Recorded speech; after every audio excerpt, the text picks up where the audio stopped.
All right, folks. The bathroom is almost done. We have completed everything except the cabinet for the storage.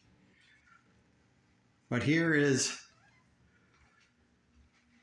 in all its glory, here is the bathroom with the glass and the counters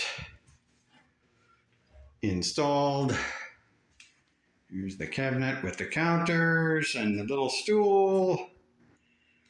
We have some shelves in here. And then we have some shelves in here. And we have a fancy cosmetic drawer. This is where the cabinet is going to go for storage. And then the heated towel rack. Let me get my screwdriver out of the way. And that's pretty much it. As far as I'm concerned, it's ready to use. Just need the storage cabinet. That'll be next time. And then we'll call it done. Cheers.